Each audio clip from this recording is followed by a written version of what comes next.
जब इंसान बेहद तकलीफ में होता है और मुस्कुराकर ये कहता है कि मैंने ये मामला अल्लाह के सुपुर्द किया,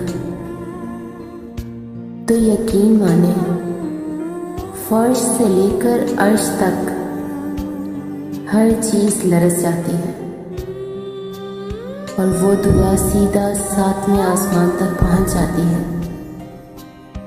टूटे दिल से निकली हुई दुआ कभी भी रायगा नहीं जाती और जब मामला अल्लाह के सुपुर्द कर दिया जाए तो जालिम कभी बच नहीं पाता।